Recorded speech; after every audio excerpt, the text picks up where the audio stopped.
The dust swirled across the sun-baked street of Promise Creek as the stagecoach rumbled to a stop, its wooden wheels creaking in protest after the long journey across the unforgiving terrain of the Arizona Territory. Xavier Blackwood stood beneath the awning of the general store, his weathered Stetson pulled low over his eyes as he watched the coach with mild interest, a habit he'd developed over 5 years of self-imposed isolation on his ranch outside of town.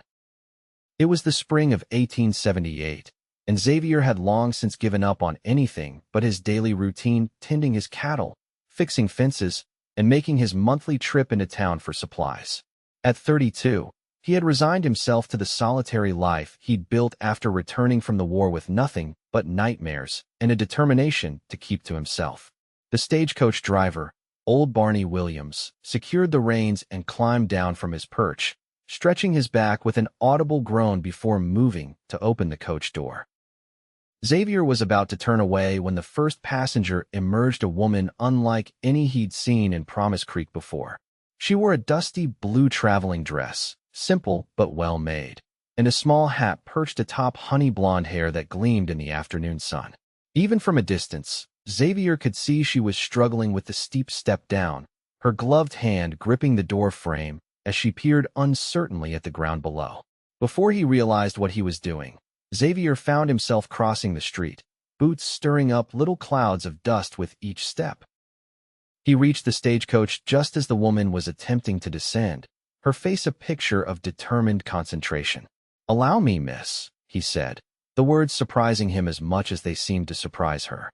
He extended his hand, and after a moment's hesitation, she placed her delicate gloved fingers in his palm.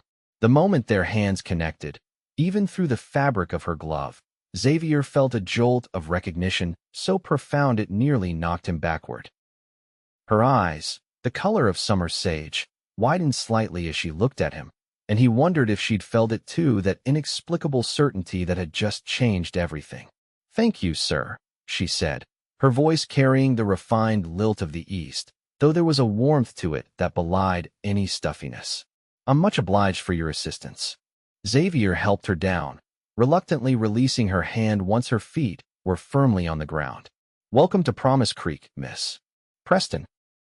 "Penelope Preston," she offered with a small smile that transformed her already pretty face into something that made Xavier's chest tighten. "They'll most call me Penny." "Xavier Blackwood," he replied, tipping his hat. "Most call me Xavier, or just Blackwood." Penny brushed some of the traveled dust from her skirts before looking up at him again. "Well, Mr. Blackwood, it seems you're my first acquaintance in Promise Creek. I hope that bodes well for my time here." Before Xavier could respond, Barney was unloading the luggage, calling out, "Miss Preston, where do you want these trunks taken to?"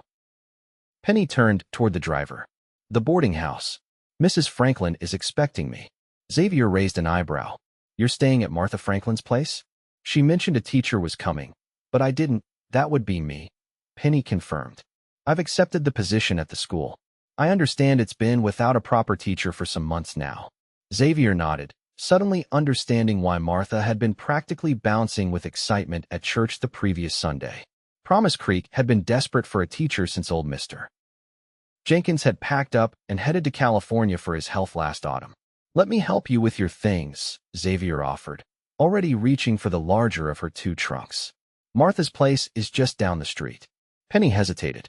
"I wouldn't want to impose on your kindness any further, Mr. Blackwood." "No imposition," he assured her, hefting the trunk with ease. "I was headed that way regardless."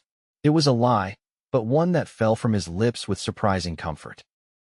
The truth was that Xavier had been planning to collect his supplies and head straight back to his ranch as he always did. Now, the thought of bidding farewell to Penny Preston seemed impossible, at least until he understood why her mere presence had shattered the careful isolation he'd maintained for years. As they walked down the main street, Xavier found himself keenly aware of the curious glances from townspeople. He rarely engaged with anyone beyond what was necessary for business, and now here he was, escorting the new schoolteacher like a proper gentleman. "How long was your journey?" Xavier asked, desperate to hear her voice again. "Nearly 3 weeks from Boston," Penny replied, matching his pace with graceful strides. Though the last few days on that stagecoach felt longer than all the rest combined. Xavier chuckled. Barney's driving hasn't improved in the 20 years he's been running that route. The countryside more than made up for the discomfort, Penny said, her eyes bright with genuine enthusiasm. I've never seen such vast openness before. It's breathtaking. Most Easterners find it lonely, Xavier observed, studying her reaction. Penny considered this. Perhaps. But there's a difference between loneliness and solitude, isn't there? One can be surrounded by people and still feel utterly alone. The insight struck Xavier with unexpected force. That was exactly how he'd felt after returning from the war, surrounded by a town full of people who couldn't possibly understand what he'd seen, what he'd done. You sound like you speak from experience, Miss Preston. A shadow passed across her face. Perhaps I do. But that's all behind me now.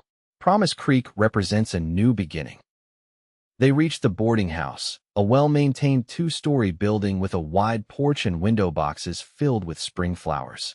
Martha Franklin herself was already at the door, having spotted them coming down the street. Miss Preston, you've arrived at last, the older woman exclaimed, bustling forward. Her eyes darted curiously between the newcomer and Xavier. And I see you've already met Mr. Blackwood. He was kind enough to assist me from the Stagecoach, Penny explained. Martha's eyebrows rose slightly. That was mighty considerate of you, Xavier. Not like you to be in town on a Thursday. Xavier shifted uncomfortably under Martha's knowing gaze. Just picking up some supplies, Martha. Thought I'd lend a hand. Well, come in, both of you, Martha insisted, ushering them inside.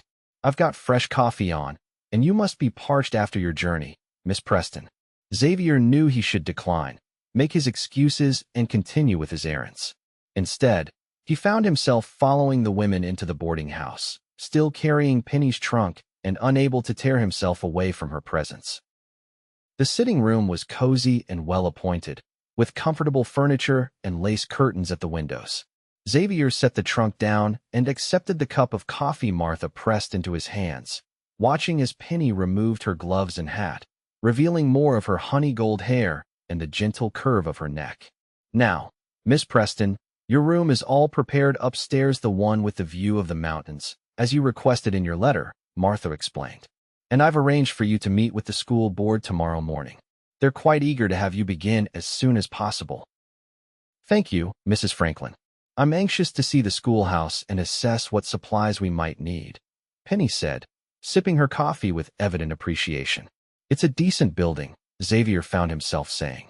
The town pitched in last summer to put on a new roof and fix up the interior. There's a good stove for the winter months.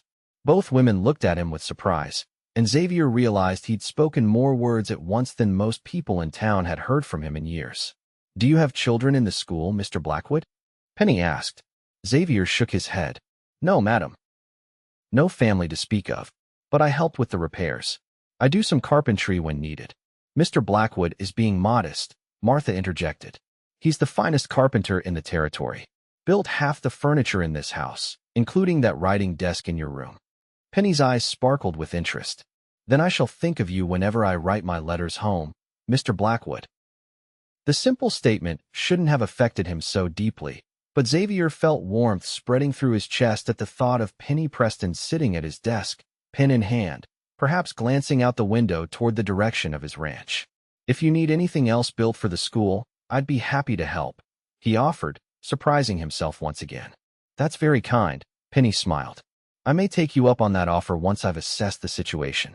Martha watched this exchange with poorly concealed interest, her eyes darting between them. Xavier, perhaps you might show Miss Preston around town tomorrow after her meeting with the school board? She'll need to know where everything is, and I'm sure you could spare a few hours from your ranch. Under normal circumstances, Xavier would have declined immediately. His ranch demanded constant attention, and he preferred to keep his visits to town brief and purposeful. But these were not normal circumstances, not since he'd helped Penny Preston from that stagecoach and felt the world shift beneath his feet. I'd be happy to, he heard himself say. If that would be agreeable to Miss Preston? Penny nodded, a faint blush coloring her cheeks. Most agreeable, Mr. Blackwood. Thank you. Xavier finished his coffee and reluctantly rose to his feet. I should get to my errands before the store closes. Miss Preston, it was a pleasure meeting you. I'll return tomorrow around noon, if that suits. Perfectly, she replied, standing to see him out. At the door, she added quietly, "Thank you again for your assistance today, Mr. Blackwood. It seems Providence has provided me with a guide as well as a teacher's position." Xavier tipped his hat, unable to formulate a proper response past the tightness in his throat. As he walked back toward the general store, his mind reeled with the events of the past hour. Something had happened when he took Penny Preston's hand, something he couldn't explain but couldn't deny either. For the first time in 5 years, Xavier Blackwood was looking forward to tomorrow. Penny Preston watched from the boarding house window as Xavier Blackwood's tall figure disappeared down the street. There was something compelling about the man, a quiet strength and sadness that resonated with her in ways she hadn't expected. When he'd taken her hand at the Stagecoach, she'd felt a connection so immediate and profound that it had momentarily stolen her breath. "He's a good man," Martha Franklin said, coming to stand beside her at the window. "Keeps to himself mostly, but there's not a more dependable soul in the territory." Penny turned from the window. "He seems solitary." Martha nodded. "Has been since he came back from the war. Lost his parents while he was away fighting. Then came home to an empty house and a struggling ranch. Built it back up on his own, but never quite rejoined the town, if you take my meaning." "I think I do," Penny murmured, thinking of her own reasons for leaving Boston, the whispers and stares that had followed her after Edward's betrayal and her family's subsequent financial ruin. "Well," Martha said briskly, "let me show you to your room so you can freshen up before supper. The other boarders will be eager to meet you." Upstairs, Penny found her room charming and comfortable, with a large window overlooking the mountains, just as promised. The writing desk Martha had mentioned sat beneath the window, a beautiful piece crafted of rich pine with simple, elegant lines. Penny ran her fingers over the smooth surface, imagining Xavier Blackwood's strong hands shaping the wood. As she unpacked her trunks, arranging her modest collection of books and teaching materials, Penny reflected on the strange sense of homecoming she'd felt upon arriving in Promise Creek. She had chosen this remote posting precisely because it was so far from everything familiar, yet something about this place, and perhaps about the reserved cowboy with the thoughtful eyes, felt right in a way Boston never had. That night, after meeting the other boarders, an elderly couple waiting for their new house to be completed, and a young widow who worked at the dressmaker's shop, Penny lay in her bed listening to the unfamiliar sounds of the western night. Coyotes called in the distance, and a soft wind rustled the cottonwood outside her window. Her thoughts kept returning to Xavier Blackwood and the inexplicable moment of connection they'd shared. Tomorrow, she would see him again. The thought brought a smile to her face as she drifted off to sleep, dreaming of sage green eyes and strong, gentle hands. The following morning dawned clear and bright. Penny dressed carefully in her best skirt and shirtwaist for her meeting with the school board, pinning her hair in a neat but simple style that she hoped conveyed both professionalism and approachability. She would need to make a good impression if she was to gain the trust of the town's parents. The meeting went better than she could have hoped. The school board consisted of the town's mayor, a cattle rancher, and the minister's wife, all of whom seemed genuinely relieved to have a qualified teacher at last. They outlined their expectations: reading, writing, arithmetic for all ages, with additional subjects for the older students, and assured her that while supplies were limited, the town would support her reasonable requests. "We've got 23 children enrolled," Mayor Thompson explained, ranging from 6 to 16 years of age. "Some of the ranch children can only attend during the winter months when there's less work to be done." "I understand," Penny assured them. "I'm prepared to adapt my teaching to accommodate their circumstances." By the time they showed her the schoolhouse, a sturdy one-room building with rows of desks, a pot-bellied stove, and a small desk at the front, it was nearly noon. Penny was examining the meager selection of books on the shelf when the door opened, and Xavier Blackwood stepped inside, removing his hat as he entered. "Miss Preston," he greeted her, his deep voice sending an inexplicable thrill through her. "I hope your meeting went well."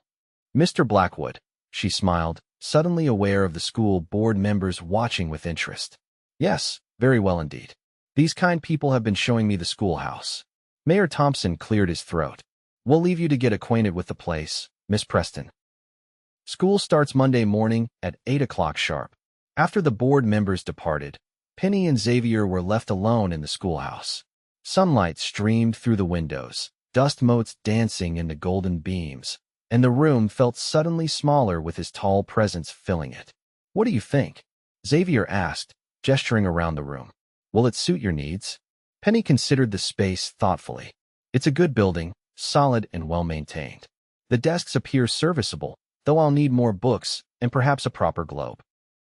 And the blackboard is rather small for teaching multiple age groups simultaneously." Xavier approached the front of the room, examining the blackboard mounted on the wall. "I could build you a larger one, and a rolling stand so you could move it around the room as needed." "Could you really?" Penny asked, delighted by the offer. "That would be tremendously helpful." "It would be no trouble," he assured her, and for the first time, she saw a genuine smile transform his solemn features. It was like watching the sun break through storm clouds, and Penny found herself momentarily speechless at the change it wrought in him. "Now," Xavier said, seeming not to notice her reaction, "I believe I promised you a tour of our town. It won't take long. We're not exactly a metropolis like Boston." Penny laughed. "I must admit, I find that refreshing. Boston can be overwhelming with its noise and crowds." Outside, the spring day had warmed considerably, and Penny was grateful for her lighter clothing as Xavier guided her down the main street. He pointed out the essential establishments: the general store, the telegraph office that doubled as a post office, the small bank, the sheriff's office, and the doctor's residence. "Dr. Williams has been here nearly 30 years, Xavier explained. "Delivered most of the children you'll be teaching. His wife runs the lending library out of their front parlor on Saturday afternoons." "A lending library?" Penny exclaimed. "I hadn't dared hope for such a luxury." Xavier's expression softened. "You're fond of books, then?" "Immensely," she confessed. "I brought as many as I could carry, but had to leave most of my collection with my sister in Boston."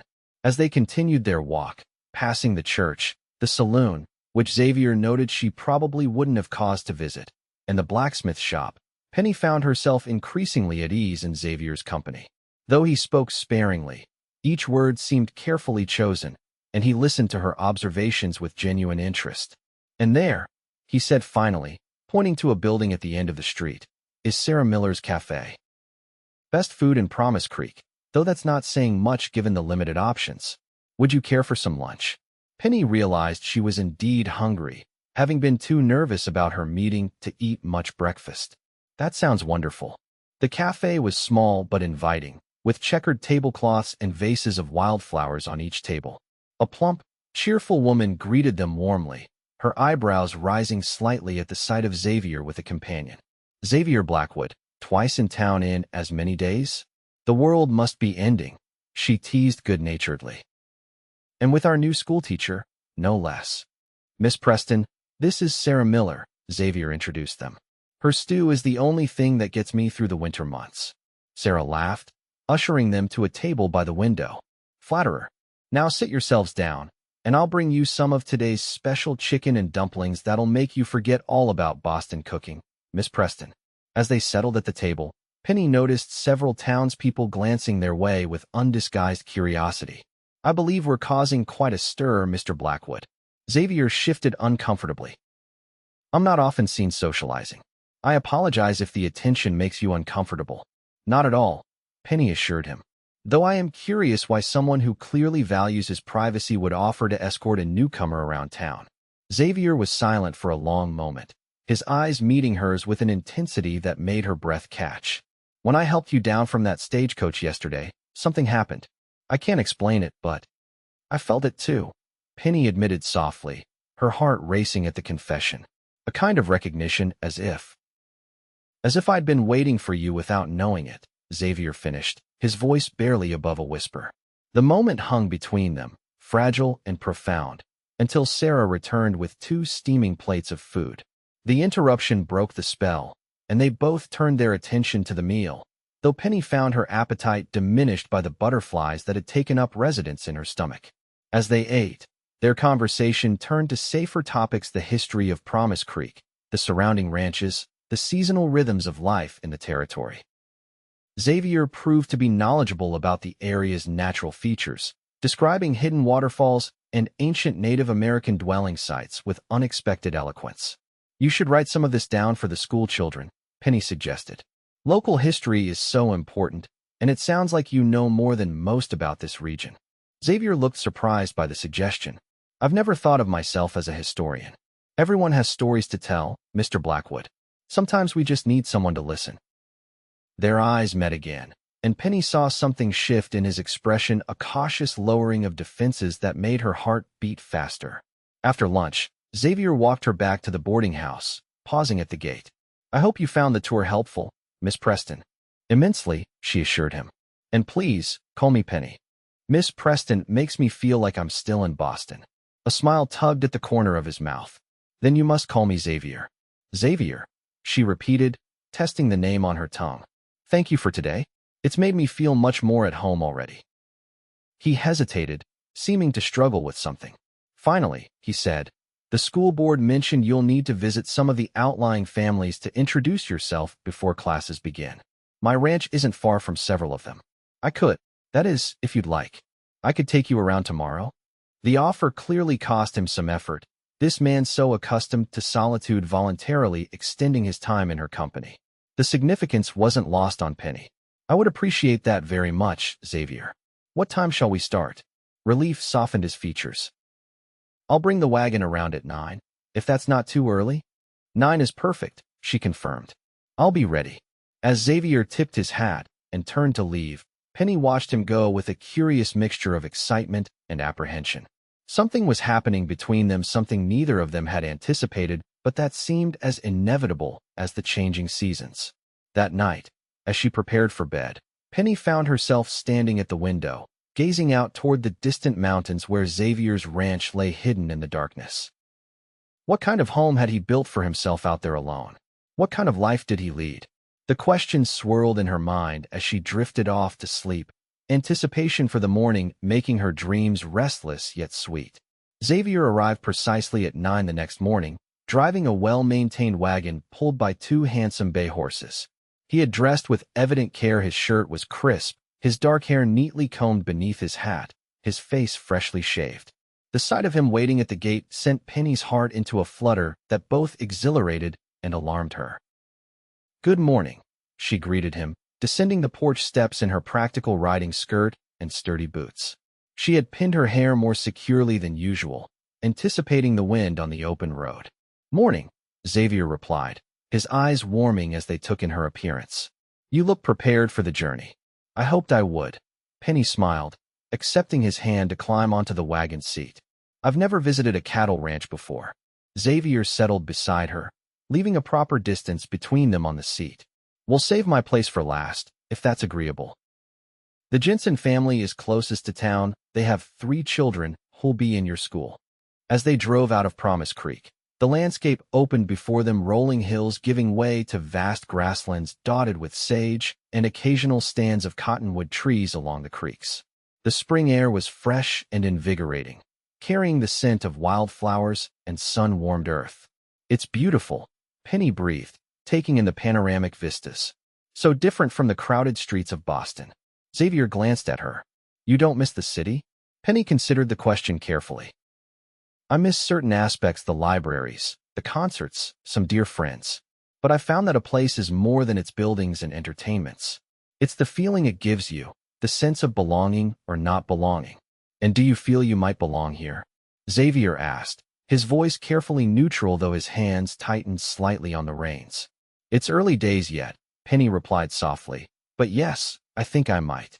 The warmth in Xavier's eyes at her response made the morning seem even brighter. They visited 3 families that day, the Jensens, the Murphys, and the Callahans, each welcoming the new teacher with varying degrees of enthusiasm and hospitality. Penny met 9 of her future students, ranging from shy 6-year-old Emma Jensen to lanky, 16-year-old Patrick Callahan, who clearly considered himself too grown for schooling, but whose mother insisted he complete at least 1 more year. At each stop, Penny noticed how the families treated Xavier with respect tinged with caution, as if uncertain how to interact with the solitary rancher. For his part, Xavier was unfailingly polite but reserved, speaking only when addressed directly and seeming relieved when they returned to the wagon. You're not comfortable with them, Penny observed as they left the Callahan ranch in the late afternoon. Xavier kept his eyes on the trail ahead. I don't socialize much. Yet you've spent 2 days in my company, she pointed out gently. He was silent for so long that Penny wondered if he would answer at all. Finally, he said, "You're different. Being with you doesn't drain me the way being with others does." The simple admission touched Penny deeply. I understand. Truly, I do. Some people seem to demand pieces of you that you can't afford to give. Xavier turned to look at her then, surprise and something like hope in his expression. Yes, exactly that. Their eyes held for a long moment before Xavier reluctantly returned his attention to driving. My ranch is just over the next rise. It's nothing grand, but it's home. As they crested the hill, Xavier's ranch came into view, a neat compound consisting of a modest but well-built log house, a large barn, several outbuildings, and corrals containing horses and cattle. A creek wound through the property, lined with cottonwoods that provided welcome shade. In the distance, rolling pastureland stretched toward the mountains. "Oh, Xavier," Penny breathed. "It's lovely." His expression softened with evident pride. "It was my parents' place. Nearly lost it after they died, but I couldn't bear to let it go. Took years to build it back up." As they approached the house, a border collie came bounding out to greet them, barking enthusiastically until Xavier called, "Settle down, Scout." The dog immediately quieted, trotting alongside the wagon with dignity restored. "Your loyal companion?" Penny asked, smiling at the handsome dog.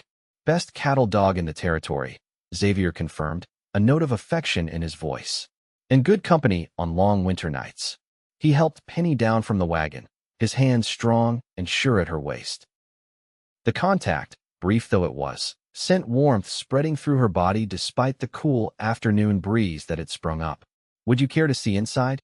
Xavier asked, suddenly seeming uncertain.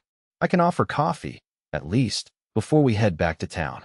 "I'd like that very much," Penny assured him. The interior of the ranch house was a revelation. Where Penny had expected Spartan bachelor quarters, she found instead a home of surprising comfort and taste. The main room combined kitchen and living areas, with a large stone fireplace at one end and a solid wooden table at the other. Bookshelves lined one wall packed with volumes that made Penny's fingers itch to explore their titles, while large windows admitted ample light and showcased the mountain view. "Xavier," she exclaimed, moving immediately to the bookshelves, "you didn't tell me you were a reader." A flush crept up his neck. "My mother loved books. I've added to her collection over the years." Penny ran her fingers reverently over the spine's classics of literature, history volumes, practical manuals on ranching and carpentry, and even some poetry collections. "This is wonderful. You must bring some of these to share with the students." "You're welcome to borrow whatever you like," he offered, moving to stoke the banked fire in the hearth. "For yourself or the school." As Xavier prepared coffee, Penny continued to explore the room, noting the quality of the furniture clearly crafted by his own hand and the small touches that made the space a home. A colorful quilt draped over the rocking chair, a vase of wildflowers on the mantel, carefully polished wooden floors. "Your home speaks volumes about you, Xavier Blackwood," she said as he handed her a steaming cup of coffee. "It's thoughtful and sturdy, with unexpected warmth." Their fingers brushed during the exchange, and Penny felt again that peculiar jolt of connection that had first occurred at the Stagecoach. Xavier's eyes darkened slightly, and she knew he'd felt it too. "Would you like to see the rest?" he asked, his voice lower than before. Penny nodded, suddenly unable to speak past the tightness in her throat. The tour was brief: a small bedroom with a handsome four-poster bed and patchwork quilt, a washroom with modern conveniences that surprised her, and a workshop attached to the back of the house, where Xavier's carpentry projects were in various stages of completion. "Is that my blackboard?" Penny asked, spotting a large frame leaning against the wall. "Started it last night," Xavier admitted. "Couldn't sleep, so I thought I might as well be useful." The simple statement told Penny more than 1,000 words could have that he had been as affected by their meeting as she was, that he had lain awake thinking of her just as she had thought of him.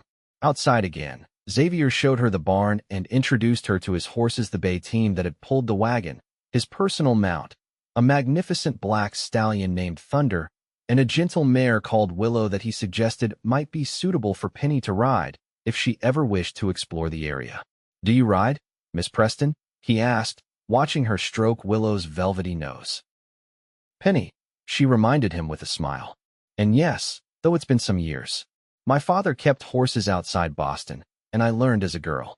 Perhaps another day, when you're not in your teaching clothes, you might like to ride out to the falls I told you about, Xavier suggested, his tone carefully casual though his eyes betrayed his hope.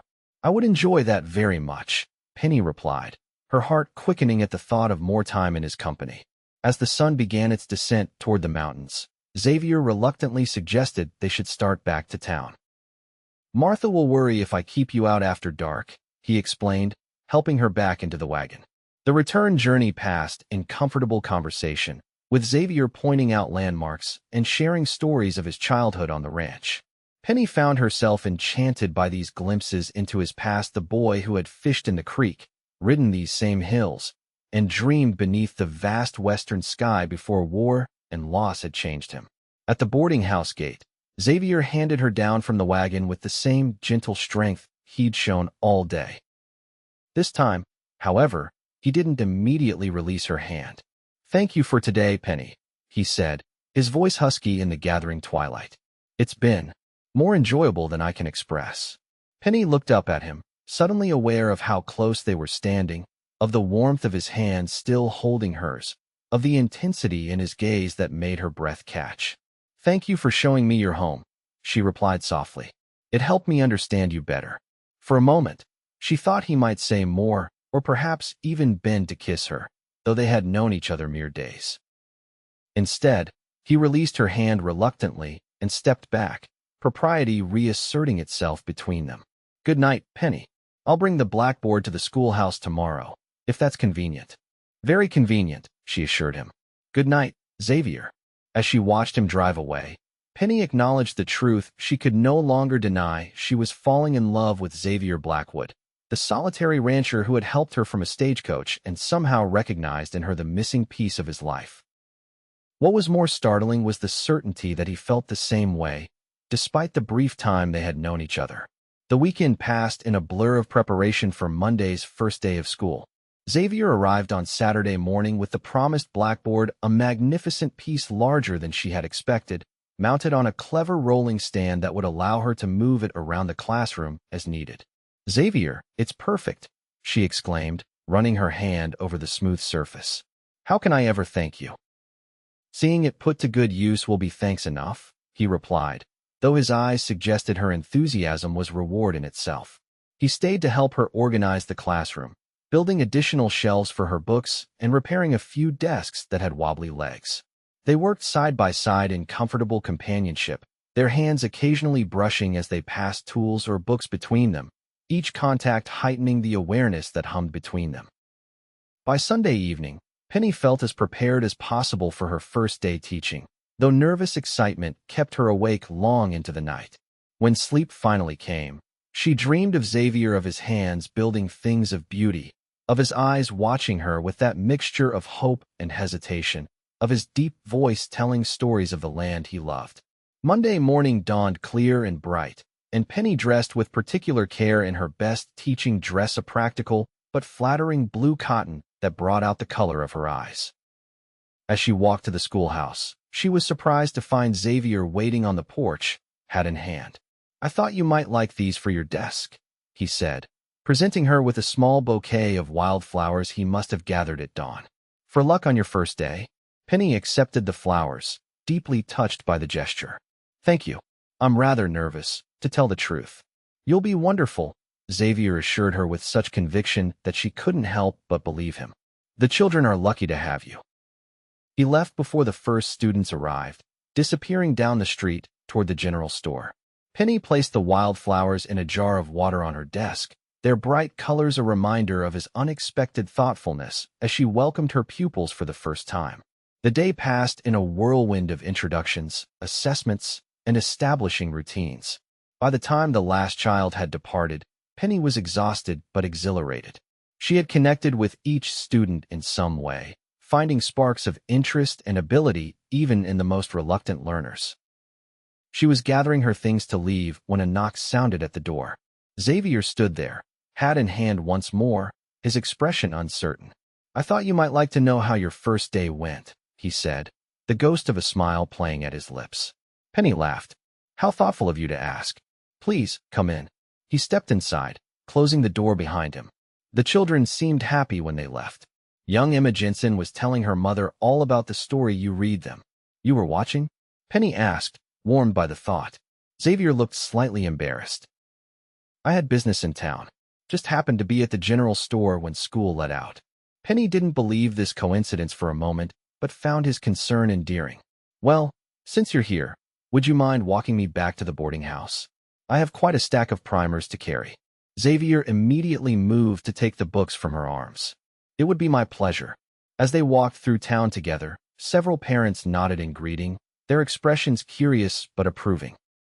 Penny realized that in just a few days, she and Xavier had become a topic of conversation in Promise Creek, the new schoolteacher and the reclusive rancher, an unexpected pairing that was nevertheless beginning to seem natural to them both. At the boarding house gate, Xavier handed over her books, but made no move to leave. Penny, he began, then stopped, seeming to struggle with his words. Yes, she encouraged gently. Would you consider having dinner with me tomorrow evening? At Sarah's cafe? I'm not much of a cook, or I'd invite you to the ranch, but... He trailed off, looking uncharacteristically uncertain. Penny's heart soared at the invitation, their first proper outing that could unquestionably be called courting. I would be delighted, Xavier. The smile that transformed his face was worth any amount of town gossip their dinner might generate. I'll call for you at 6, then. That night, Penny wrote in her journal for the first time since arriving in Promise Creek, trying to make sense of the whirlwind of emotions she'd experienced in less than a week. How was it possible to feel so connected to someone she had just met? And yet, there was no denying the profound rightness she felt in Xavier's presence, as if some part of her soul had recognized its counterpart in him. The dinner at Sarah's cafe the following evening marked the beginning of a courtship both traditional and unique. Xavier called for Penny 3 evenings a week, taking her for walks around town, bringing her books from his collection that he thought she might enjoy, and occasionally inviting her to ride out to special places on his land, the waterfall he had described, a high meadow filled with wildflowers, an ancient cottonwood tree where generations of Blackwoods had carved their initials. On Saturdays, Penny often accompanied him on visits to the outlying farms, where she checked on her students' progress with home assignments and gradually won over even the most skeptical parents with her genuine concern for their children's education. Each encounter deepened their connection, yet Xavier maintained a respectful distance, never presuming beyond what propriety allowed. He was attentive and increasingly open about his thoughts and feelings, but Penny sensed he was holding something back, some fear or reservation that prevented him from declaring himself fully. It was on a warm evening in late May, nearly a month after Penny's arrival, that Xavier finally revealed what troubled him. They were sitting on the porch of his ranch house after a day spent riding and picnicking by the creek. The sunset painted the mountains in shades of gold and purple, and a peaceful silence had fallen between them as they rocked gently in the chairs Xavier had crafted. Penny, he said suddenly, his voice low and serious, there's something I need to tell you. Something about the war and what happened after. Penny turned to him, noting the tension in his jaw and the way his hands gripped the arms of his chair. I'm listening, Xavier. He took a deep breath. I was with the 10th Cavalry Buffalo Soldiers, they called us. Fought at Gettysburg, among other places. Saw things no man should see, did things I. He swallowed hard. When I came home, my parents were gone. Fever took them both the winter before. The ranch was nearly ruined, and I wasn't right in my mind. Penny remained silent, giving him space to continue at his own pace. The nightmares were the worst, Xavier admitted, staring out at the darkening landscape. I'd wake up shouting, covered in sweat, not knowing where I was. Couldn't bear to be around people, their noise, their questions, their pity. So I withdrew, built walls around myself, focused on the ranch and nothing else. He turned to look at her then, his eyes filled with a vulnerability that made Penny's heart ache. The thing is, Penny, I've lived alone so long. I don't know if I remember how to do anything else. What I feel for you, and I do feel so much it terrifies me. What if I can't be what you need? What if the darkness inside me never truly leaves? Penny rose from her chair and knelt beside his, taking his work-roughened hands in hers. Xavier, listen to me. We all carry darkness memories, fears, regrets. I left Boston not just for a teaching position, but because I was running from my own pain. His eyes widened slightly. What happened? I was engaged, Penny admitted, the old hurt surfacing briefly before subsiding again. To a man I thought I loved, who I believed loved me. When my father's investments failed and our family lost everything, Edward revealed his true character. He broke our engagement, publicly humiliating me, and married an heiress within 3 months. Xavier's hands tightened around hers, anger flashing in his eyes. He was a fool. Perhaps, Penny smiled sadly. But the experience taught me something important.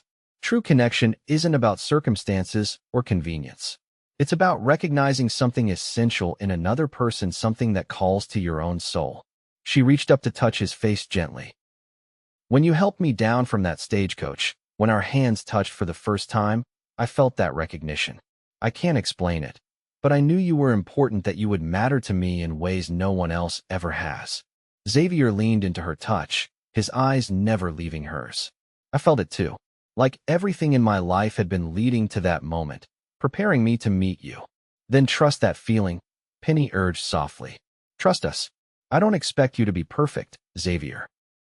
I just want you to be you, the man who builds beautiful things with his hands, who loves books and this land, who has suffered but still has so much capacity for kindness and care. For a long moment, Xavier simply gazed at her, wonder and longing battling the fear in his eyes.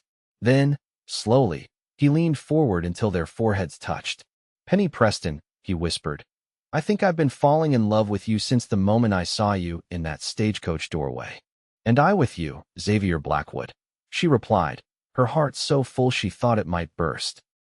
When his lips finally met hers in a gentle, questioning kiss, Penny felt as though every moment of her life, even the painful ones, had been leading her to this man, this place, this perfect connection of two souls who had finally found their home in each other. The kiss deepened, becoming a promise and a declaration all at once. When they finally pulled apart, breathless and amazed, Xavier looked at her with such love that Penny felt tears spring to her eyes. I should take you back to town, he said reluctantly, brushing a strand of hair from her face. Before it gets too late. Yes, Penny agreed, though leaving was the last thing she wanted to do. Martha will be wondering where I am. The ride back to Promise Creek passed in a sweet haze, their hands entwined on the seat between them, occasional glances confirming that everything had changed yet felt absolutely right. At the boarding house, Xavier helped her down and walked her to the door. Tomorrow, he asked simply. Tomorrow, she confirmed with a smile. That night, Penny slept more peacefully than she had in years, secure in the knowledge that she had found not just a place to belong, but a person to belong with. The following weeks saw their relationship deepen and grow as spring gave way to early summer.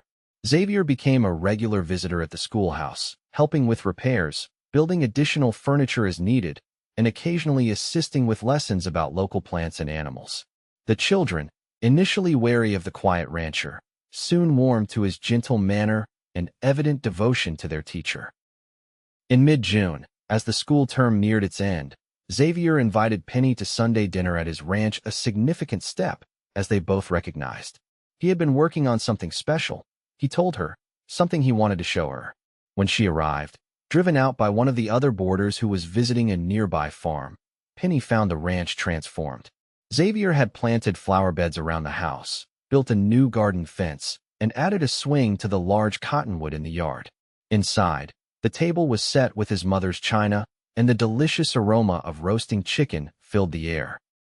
You've been busy, Penny observed, touched by the efforts he had clearly made. I had help with the cooking, Xavier admitted with a smile. Sarah provided the chicken and showed me what to do with it.